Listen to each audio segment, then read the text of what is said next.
Well, I'm still getting a repeated misfire code on the Lincoln Navigator, even though I've changed one bag coil pack. It's an intermittent misfire that's not showing up as any codes, but if you turn on the misfire counter on my scanner with the 4Scan app, I can see repeated misfires piling up as I accelerate. So what I decided to do, and Doug said it'd be a good idea too, I think, we're going to replace all the coil packs. So I bought a set of 8 DG11 coils off eBay and had them shipped from Florida. We went with the aftermarket ones. It was $26.90 for 8 brand new coil plugs here, and they come with the boot and the coil pack. They're available in either black, yellow, red, or blue, and I just randomly picked the red ones. It doesn't really matter what color you get, because if not, we'll have a quick look here. Kind of a nice flat red color connector and a glossy black epoxy top.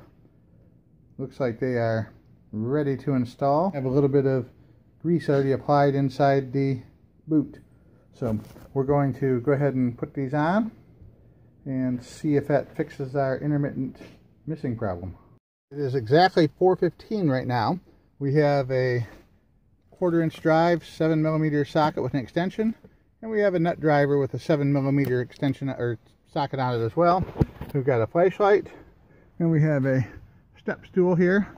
And we're going to see exactly how long it takes to change 8 coil packs on a 2007, 2008 Lincoln Navigator or a Ford Expedition.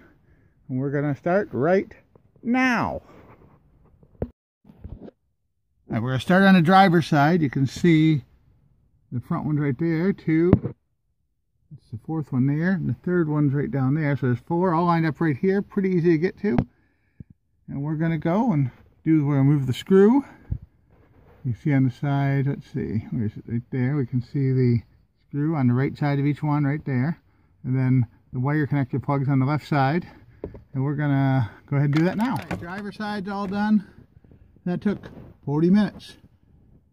Got to get busy. Do the other side. I think the other side might be easier. We'll see. And 15 minutes for the passenger side. Maybe because I think it's the number 8 cylinder, the back one over on the driver's side, was a little hard to get to the bolt on it. I didn't have a swivel handy, so I did it by reaching in, which was kind of tricky. But these 4 went all on real easy. I advise you to lubricate the plug boot around here with a little bit of rubber safe grease or silicone to let it go down into the spark plug tube hole and seal properly.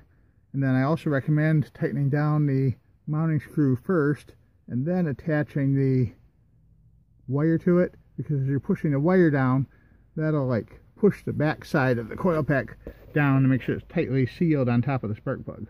So all 4 of these are in. All 4 of these are out.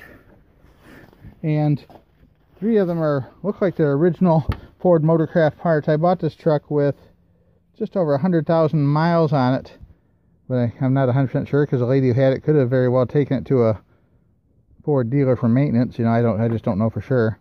And we changed this one a couple weeks ago because it was throwing a number 4 misfired, or the number 4 cylinder misfire code. That's an AutoZone one. These other 7 are original Motorcraft, and the ones I bought are generic no brand eBay ones. So we're going to fire it up and see how it works.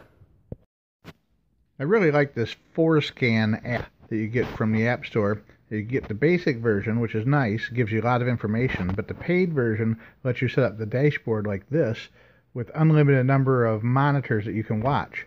I set up for the misfire code and the throttle position code, and I was able to monitor the engine and saw that since I changed the coils, I've been getting no more misfires.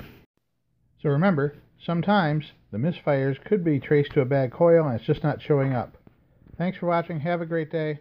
Bye for now.